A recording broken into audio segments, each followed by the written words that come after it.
பத்திரிகை நண்பர்கள், புகைப்பட நண்பர்கள், இணையதள நண்பர்கள், தொலைக்காட்சி நண்பர்கள் எல்லாருக்கும் வணக்கம். இந்த ப்ரெஸ் மீட்டுக்கு வந்ததுக்கு ரொம்ப நன்றி. கிட்டத்தட்ட ஒரு 20 வருஷம் ஆயிடுச்சு அப்படிங்கிறாங்க நான் நடிக்க வந்து. கிட்டத்தட்ட ஒரு 35 படங்களில் எல்லா படத்தை பெரியும் என்னால் சொல்லிட்டு இருக்க முடியாது, இல்லை மற்றவங்களும் ஞாபகம் வச்சுட்டு இருக்க மாட்டாங்க. பட் என்ன அடையாளமாக வச்சுட்டு இருக்கிறதுக்கு வந்து ஒரு 4-5 படங்கள் அடிக்கடி எல்லாருமே சொல்லிட்டு இருப்பாங்க. அதில் சிங்கம் அப்படிங்கிற அந்த ஒரு பிராண்ட், அந்த ஃப்ரான்ச்சைஸ் வந்து ரொம்ப முக்கியமான ஒரு அழுத்தமான ஒரு இடத்த வந்து எல்லா இடத்துலையுமே பிடிச்சிருக்கு.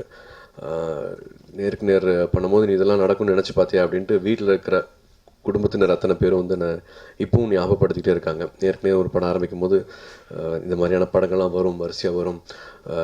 ஒன்றை வந்து சிங்கமாக பார்க்குற மாதிரி நீ மாறுவேன்னு நீ நினச்சியா, இந்த துரைசிங்கமாக உன்னை நினச்சி எழுதுகிற அளவுக்கு நீ வந்து அந்த கிராஃப் இப்படி அழகாக போயிட்டுருக்கே அப்படின்ட்டு மறுபடியும் அந்த ஆரம்ப காலத்தை தான் வந்து நினச்சி என்னை ஞாபகப்படுத்திகிட்டே இருப்பாங்க.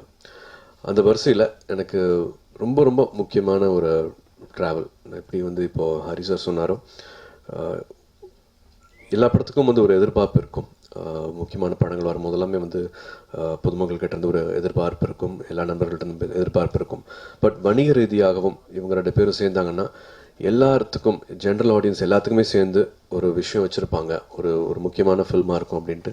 அது எப்படின்னு தெரில, எப்படி அதை கண்டுபிடிக்கிறாங்கன்னு தெரில. முதல் படத்தில் இருந்தே அந்த அந்த சர்க்கிள்லேயும் ஒரு என்ன சொல்கிறது, ஒரு தியேட்டர்ஸ், எக்ஸிபிட்டர்ஸ், டிஸ்ட்ரிபியூட்டர்ஸ், அந்த சர்க்கிள்லேயும் ரொம்ப நம்பி 2 பேரும், நாங்கள் 2 பேரும் சேர்ந்து ஒரு படம் பண்ணுறோன்னா எல்லாருக்குமே பிடிக்கிற ஒரு ஃபில்மாக இருக்கும் அப்படிங்கிறத அவங்க மறுபடியும் வந்து நிரூபிச்சிட்ருக்காங்க. எங்கள் மேலே அவ்வளோ நம்பிக்கை வச்சுருக்கிறது சக்தி அவர்கள் சொல்லும் போது தான் எனக்கும் மறுபடியும் அது ஞாபகம் வருது. ஸோ ரொம்ப அழகான ஒரு ட்ராவல். ஒரு 5 படம் பண்ணியிருக்கோம். ஹரி சார் சொல்கிற மாதிரி வந்து மோர் தென் ஒரு ஆக்டர் டைரக்டர் ரிலேஷன்ஷிப் தாண்டி ஒரு அழகான ஒரு ட்ராவல் வந்து எங்களுக்கு அமைஞ்சிருக்கு. அது கூட நான் ஒரு பிளஸ்ஸிங்காக தான் பார்க்குறேன், ஒரு ஆசீர்வாதமாக பார்க்குறேன். இது அடிக்கடி அமையிற விஷயம் கிடையாது. இந்த சிங்கம் படம் இப்படி அமைஞ்சிருக்கு, 3 அமைஞ்சிருக்கு அப்படின்னா இங்கே மேடையில் இருக்கிற ஒருத்தர் மாறினாலும் இந்த அழகு சேர்ந்துருக்குமா படத்துக்கு அப்படின்னு என்னால் சொல்ல முடியல.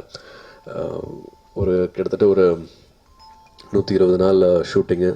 அதுக்கு முன்னாடி ஒரு 1.5 வருஷம் கிட்டே வந்து ஹரி சார் அதுக்கான வேலைகளை இறங்கி அவரோட அசிஸ்டன்ட் டைரக்டர்ஸ் அத்தனை பேரும் வந்து வேலையில் இறங்கி அதுக்காக என்னென்ன விஷயங்கள் சேர்த்துருக்காங்க அப்படிங்கிறது வந்து எனக்கு தெரியும். அது சாதாரணமாக எடுத்துக்கல. ஒரு 1 ஹிட் ஆகிடுச்சு, 2 நல்லா போயிடுச்சு, 3 அப்படியே ஒன்று பண்ணிடலாம் அப்படிங்கிறது இல்லை. அவர்கிட்ட எனக்கு நான் பயப்படுறதும் நான் இன்னும் பிரமிச்சு பார்க்குறதுமே வந்து அந்த சின்சியாரிட்டி தான். இவ்வளோ வருஷங்கள் ஆனாலும் அது 1% கூட வந்து பார்த்துக்கலாம் அப்படிங்கிறது இல்லாமல் அது இன்னும் மெருகேறிட்டே தான் போயிட்டுருக்குது. அந்த பயமும் அந்த சின்சாரிட்டியும் வந்து கூடிக்கிட்டே தான் போயிட்டுருக்கு. அதிகமாக வந்து கவனம் செலுத்துறதும், அதிகமாக அதுக்கு அக்கறை எடுத்துக்கிறதும், அதிகமாக அதுக்கு பொறுப்பெடுத்துக்கிறதும் வந்து அதை பார்த்து நான் வியந்திருக்கேன். ஷூட்டிங் ஸ்பாட்டில் சூர்யா அவர்கள் சொன்ன மாதிரி ஒரு 300 பேர் இருக்காங்கன்னா 300 பேரையும் எப்படி கட்டி அந்த வேலையை வாங்குறது அப்படிங்கிறது வந்து அது தனியாக உட்காந்து யோசிக்கிற விஷயம். ஒரு டாக்குமெண்ட் பண்ணி இன்றைக்கி இவ்வளோ ஷார்ட்ஸ் எடுக்கணும் அப்படின்ட்டு ஒரு டாக்குமெண்ட் பண்ணி டைரியில் எழுதி வச்சுக்கிட்டு எடுத்தாலே வந்து அன்றைக்கி எடுத்திருக்க முடியாது, முடிச்சிருக்க முடியாது. பட் அப்படி இல்லாமல் கிட்டத்தட்ட ஒரு 17 lakh 18 lakh ஃபீட்டு எப்படி மைண்டில் வச்சுக்கிறாங்க, எப்படி அது ஒரு நாளுக்குள்ளே வந்து ஒரு யூஸ்வலாக ஒரு ஃபில்மில் வந்து ஒரு 25-30 ஷார்ட்ஸ் ஒரு நாள் கேன் பண்ணாலே வந்து அது பெரிய விஷயம்ன்ட்டு பொதுவாக நினைப்பாங்க. 30 to 40 ஷார்ட்ஸ் நல்லா வந்தாலே போதும்ட்டு. சஞ்சய் லீலா பன்சாலிலாம் ஒரு நாளைக்கு ஒரு 2 ஷாட் தான் எடுப்பார் அப்படின்னு நான் கேள்விப்பட்டிருக்கேன். பட் நாங்கள் வந்து ஒரு 90 ஷாட்டுக்கு எடுத்துகிட்டு 90 ஷார்ட்ஸ் அது ஒரு நாளைக்கு எடுத்துருவோம். அவ்வளோ ஷார்ட்ஸ் வந்து சேர்க்க முடியுது, அதுவும் எந்த காம்ப்ரமைஸும் இல்லாமல். படம் பார்த்துட்டு வீட்டில் இருக்கிறவங்களாம் படம் பார்த்துட்டு வந்து எல்லாருமே நல்லா நடிச்சிருக்காங்க அப்படின்னு சொல்லுவாங்க. இந்த வேகம், இந்த பரபரப்பு இதெல்லாம் எங்களுக்கு தான் தெரியும். பட் ஒரு வீட்டுக்குள்ளே இருக்கிற ஒரு ஸ்மால் சர்க்கிள் படம் பார்த்துட்டு எல்லாருமே நல்லா நடிச்சிருக்காங்க அப்படின்னு சொல்லுவாங்க. எல்லாருக்குமே வந்து எப்படி அதை நடிக்க வைக்கிறாங்க, இந்த பரபரப்பில் எல்லாருக்குமே ஒரு கரெக்டான ஒரு மீட்டர் ஒன்று பிடிக்கிறாரு, எல்லா ஆக்டர்ஸுமே நல்லா பிஹேவ் பண்ணுறாங்க ஸ்க்ரீனில், எதுவுமே அதிகப்படியாக இல்லை அப்படின்ட்டு அந்த ஃபீட்பேக் வரும்போது எங்களுக்கு ரொம்ப சந்தோஷமாக இருக்கும். ஒரு ட்ரெய்லர் ஃபஸ்ட்டு கட் பண்ணிவிட்டு வந்து இது பாருங்கள் அப்படின்ட்டு ஒரு தனி ஸ்க்ரீனில் போட்டு காமிச்சாங்க.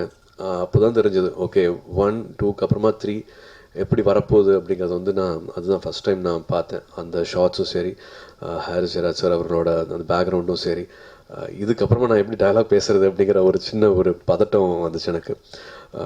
அந்த மீட்டர் எப்படி செட் பண்ணுறாரு அப்படிங்கிறது வந்து இப்பவும் நான் வியந்து தான் பார்த்துட்ருக்கேன்.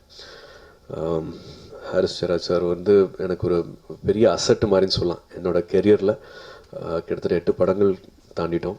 அதில் வந்து அத்தனை படங்களுமே வந்து எனக்கு அவரோட கான்ட்ரிபியூஷன், அவர் மூலமாக எனக்கு கிடைச்ச அடையாளம் வந்து எனக்கு ரொம்ப மறக்க முடியாத ரொம்ப முக்கியமான ஒரு ஒரு அசட் என்னோடய கெரியரில்.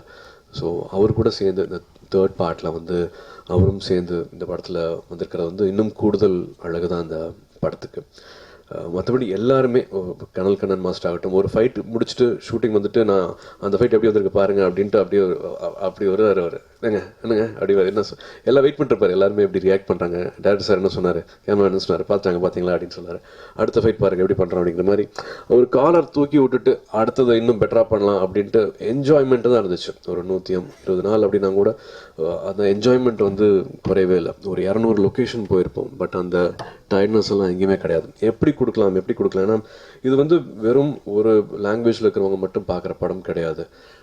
எதனாலேயோ ஒரு சாதாரண கமர்ஷியல் ஃபிலிம் இல்லாமல் மக்களோட அந்த என்ன சொல்கிறது சப்போர்ட்னால அந்த அந்த ஒரு பிளெஸிங்னால வந்து கிட்டத்தட்ட ஒரு 5 லாங்குவேஜஸில் வந்து இந்த ஃபிலிம் போயிருக்கு அப்படின்னா அதுவே வந்து இது ரெகுலரான ஃபிலிம் இல்லை அப்படிங்கிறதுக்கு வந்து ஒரு எடுத்துக்காட்டாக இருக்குது. ஸோ மேக்ஸிமம் எவ்வளோ புஷ் பண்ணி இதை அழகுபடுத்த முடியுமோ அதுக்கான எல்லா வேலைகளுமே பண்ணியிருக்கு.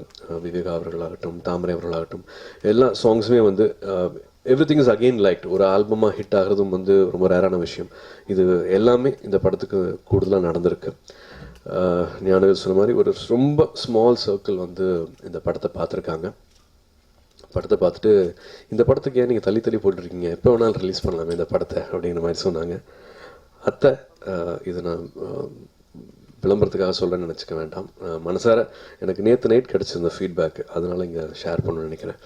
கண்ணு 1 விட எனக்கு இது ரொம்ப பிடிச்சிருக்கேன்னு, சிங்கம் 1 விட எனக்கு 3 ரொம்ப பிடிச்சிருக்கு, எப்படி அவர் உட்காந்து டயலாக்லாம் எழுதுறாரு அந்த மாதிரி அப்படின்னு முதல் வாட்டி வந்து அம்மா சொன்னாங்க. எப்படி என்ன தோணுது அவருக்கு, எதனால் அப்படிலாம் டயலாக் எழுதுறாரு அவர், டயலாக் நல்லா வந்திருக்கு அப்படின்ட்டு அம்மா சொன்னாங்க. இதெல்லாம் எனக்கு ரொம்ப பர்சனலாக, வெளியில் என்ன நடந்தாலும் வீட்டில் இருக்கிறவங்க சந்தோஷப்படுறாங்க, வீட்டில் இருக்கவங்க வந்து ரொம்ப பெருமையாக அந்த படத்தை பற்றி ஒரு நல்ல ஃபீட்பேக் கொடுத்துருக்காங்க அப்படிங்கிற சந்தோஷத்தில் வந்து நான் மறுபடியும் வந்து மேடையிலேருந்து நான் இறங்குறேன். ஏதாவது கேள்விகள் இருந்ததுன்னா நம்ம பேசலாம். Thank you. Thank you so much sir. அடுத்ததாக